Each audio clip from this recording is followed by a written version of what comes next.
Hi, and welcome to Artisan Training 4618, Concrete Polishing Part 1. Here we'll discuss grit, scratch pattern, bond matrix, and refinement. So one of the big ideas is that concrete polishing requires a lot of attention and thought. Just because you're walking behind a big machine doesn't mean you zone out like you're mowing a lawn.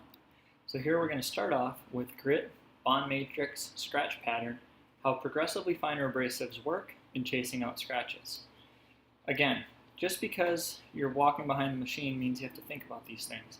And the two questions that those 5 attributes really answer is how much material are you removing and how rough is the surface that you're leaving behind. This was frankly a hard one to put together because every slab of concrete is unique, and so I want to give you, information in a lot of directions so that you can adapt and change it as needed, because no two slabs of concrete are alike. Like Bruce Lee said, don't get set into one form. Adapt it and build your own. Let it grow. Be like water. Okay, so we'll start off with grit. Grit is roughly how many sharp particles are in a square inch. So an abrasive is a substance that's used for grinding, polishing, or cleaning something hard.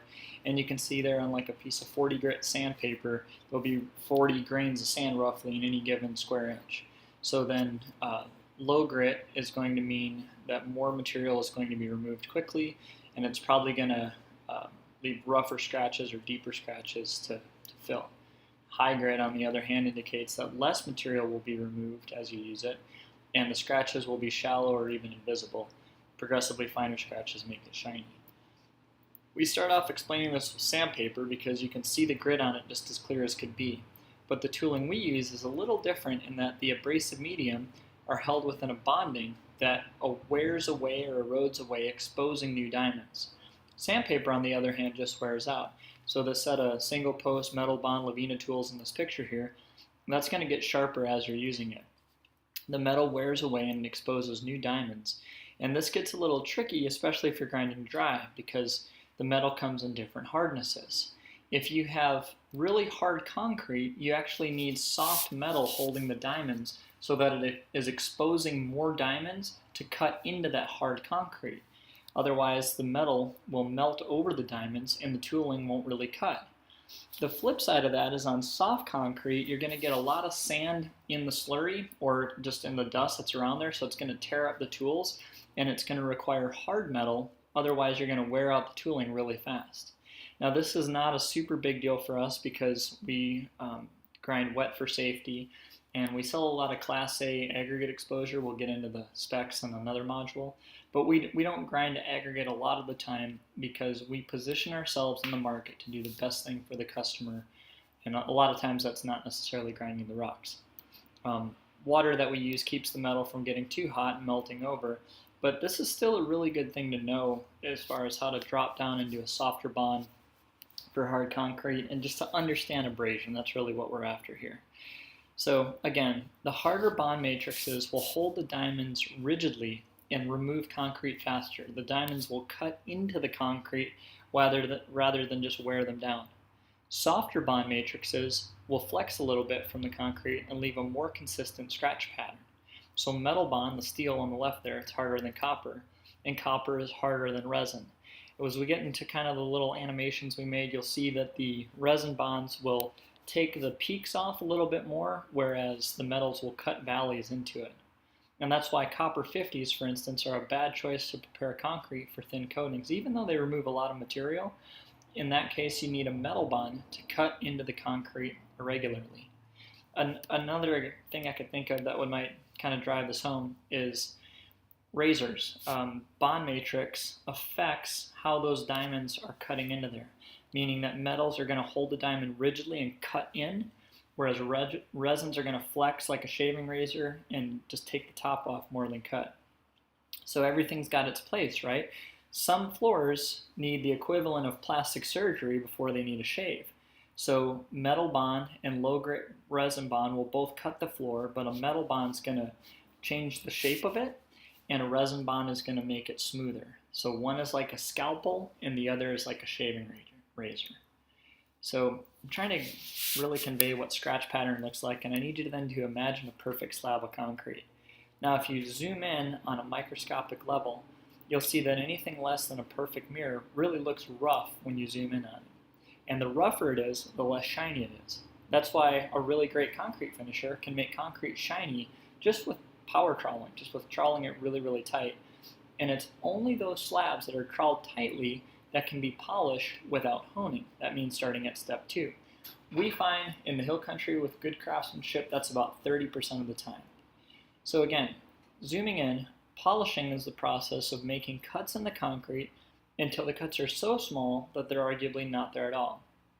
So to do this, you have to start with cutting to the deepest point already there. So you see that you've got like a deep point, and then you're using your diamonds to even out the rest of the slab like that deep cut. And then you would move on to your resins. You see how the metals are cutting in. The resins are going to kind of take the top off, and it's going to make it smoother and smoother.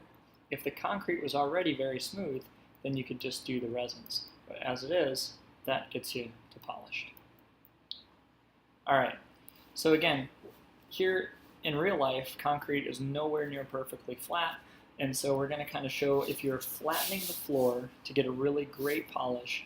And again, a great polish is not always a great thing to do. Sometimes there's not a market for Lamborghinis as much as there's a market for a used Camaro. That might make more sense. But in this case, we're just going to kind of show good metal bond and bad metal bond scratch patterns. Your first coarsest cut will create valleys, peaks, and plateaus. The metals cut in and create valleys, and what's between those valleys are peaks or plateaus. Each step puts more and shallower cuts into the floor to make it less jagged. To refine the floor is to make the average distance between the peaks and valleys lower. So you can kind of see as that gets there, a good scratch pattern is going to have little peaks between the valleys, and a bad scratch pattern is going to have these huge plateaus between the peaks and the valleys. And as you cut it more and more, it gets closer to even by wearing down the high spots in the concrete. And this is, again, kind of like a microscopic view. You have to sort of imagine what's going on and then use your knowledge of this theoretical along with the practical of doing it to do a great job. If you only have the practical, then you don't really have a lot to do great things with. If you only have the theoretical, then you're like the Husqvarna salesman that comes and makes a shiny piece of concrete with big scratches in it. Again, just because you're walking slowly behind a machine doesn't mean you zone out. If you do a good job with the 30 metals, or rather if you don't do a good job with the 30 metals, it's hard to make it up with the 70s. That's why you must carefully complete each step well before going on to the next. This is also why you must use more pressure to chase out the scratches in the middle grit tooling than when you started. Why? Because the tooling isn't as effective. A good analogy for this might be hammers. If you have a little crafting hammer on the left and you got a big framing hammer on the right. If you were framing with a crafting hammer, you'd have to work really, really hard. So therefore, you have to increase the pressure with the smaller diamonds. So that means when you're in the honing stage of 100 to 400 grit, you have to increase the pressure. It's kind of like the diamond tooling that got you to that scratch pattern works like a framing hammer, and the diamond tooling that'll get you from there to here will work more like a crafting hammer, so you have to work harder with that smaller hammer. Now this process of going from a deep scratch pattern to something that's closer to being ready to be polished is called refining. Refining means that the floor is consistent throughout it. There's an RA meter that we'll explore in another module that actually measures the roughness of the floor, and the consistency is how well refining it is. Refining well is not optional, but it is nearly invisible, meaning that you have to do it well and you won't necessarily see it as you're going. You have to, working through your step 1 and step 2, or the 100 to 400 resins, is the last chance that you have to get heavier scratches out if you've ground and are ending up polishing. If you aren't paying close attention, you won't discover those missed scratches until you get to the 800, and at that point, it's unfortunate because you'll have to go back to the 50 or 100 coppers to chase them out. If you want to do things efficiently, but if you're going to err on the side of overdoing it with the 100 grit, 200 grit tooling. As an old carpenter once told me, you'll never know if you built it too strong. Okay, so we're going to take a little break from that and kind of look at some vocabulary just so we're clear on what we're talking about. Grinding is processing concrete with metal bonded abrasives lower than 100 grit. Grinding can be done wet or dry, in preparation of honing or not. Sometimes we'll actually grind to make things rougher. Think Pflugerville Fire Department. Sometimes we'll grind to make things flat. Think some of the industries that we've been in where they've got precision machinery that has to sit flat. They don't care what it looks like. They just need it really, really flat. Grinding is lower than 100 grit. Honing is the process of processing concrete with bonded diamond abrasives 100 to 400 grit. This will chase out the scratches and finish with a roughness average around 150 microinches. This can be done wet or dry. It can be done with polishing compounds or without, and those will be discussed more in depth in the next module. And it can be done in preparation for polishing, or it can just be the finish. Polishing is processing concrete with resin-bonded diamond abrasives 800 to 3000 grit. Polishing can be done wet or dry, with polishing compounds or without. Burnishing is processing concrete with diamond-impregnated pads dry at high speed, generally after a stain guard is applied. There are installers that do burnished concrete floors where they're not actually diamond polishing, they're running a burnisher, and the floors start off really pretty, but the lack of refinement leads to a lack of long-term durability. So again, this one we're really focusing on metal bond diamonds and how they cut into the concrete. Again, cutting is faster than shaving. Shaving, though, will not flatten. So on the slab of concrete here, you can see that it's not perfectly flat, and the metal bonds, because they're held rigidly, are going to dig in harder at the high spots. This is why Class B aggregate a lot of times will have sections where you see big rocks and sections where you don't see hardly any rocks. Now this is an example of a pretty good scratch pattern. Things are getting flattened out. We've got little peaks that are left for the resins, and then as we start transitioning into resins, we start taking off those tops, and we end up with working our way from honing into polishing something that's real smooth. Now you can imagine if the scratch pattern was bad, it would be a lot harder to get this stuff down with resin tooling because it's not built to cut in. On the flip side, coppers without metal worst won't do much in comparison. A good example of this, and I don't have a photo handy for this, is the Walmart in Marble Falls. It's a very shiny floor that's incredibly wavy. It's real obvious that they didn't run any metals. And again, there's a place for lots of things in the market. A Walmart doesn't care about great concrete polishing. They want something that's going to reflect a lot of light so you can see the crappy merchandise without them having an expensive light bill. We're kind of going over this in broad strokes so that you have the tools to solve problems. Because unless you're very careful, you'll end up sometimes with scratches that you don't want on the floor. One way that can happen is embers forming on tooling from dye. That is, if you apply dye, there will be a residue. Not everything will go into the floor. And if you don't wash that off and you're running resins dry, what will happen is these little burrs will form on the resin bond tooling, and they're the size of like a 30 grit metal bond diamond jutting out of a piece of tooling there. So you'll have these visible scratches that are deep and inconsistent, and you'll need aggressive tooling to chase them out. So again, it's very important to do things carefully and do things well, but then also to have the tools and the knowledge to fix them when they go sideways. So here we are grinding, and then we're in a position where we can start honing off the peaks from the grinding. And this is kind of a theoretical of what it's going to look like when you actually do that. And there we are at polished. Okay, so again, refinement has attributes that are not always related, and this comes from doing your 100 grits well. One of the attributes is no visible scratches, and that's from working clean and carefully. Now you can have a really durable floor and great DOI and great gloss numbers and have visible scratches. These are not always related.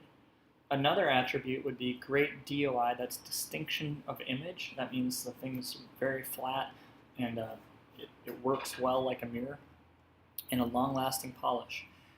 That's a result of doing plenty of processing in the 100 or 200s or step ones, and then passing those RA meters really well. The sellers of RA meters and polishing compounds and three-step tooling, a lot of times will have pictures of just incredible distinction of image, and those polishes last really, really well. The third attribute of refinement, or good refinement, that's not related to the other two, is great gloss numbers before stain guard. And that's from doing your 200s and 400s or your step 2s really thoroughly. Now, if you do all three of these, that's going to be ideal. But the big idea here is that you can have one, two, or all three of those. It's from doing all of the steps thoroughly. So the big thing is putting in the work. You gotta keep diamonds turning on the floor. The amount of time that machine is turning on the floor is a big part of success. So get the machines running and keep them running. The second aspect, this is just like exercise. You have duration, then you also have intensity. Diamonds pulling on the machine. Now this is kind of counterintuitive, meaning it's opposite of what you would think.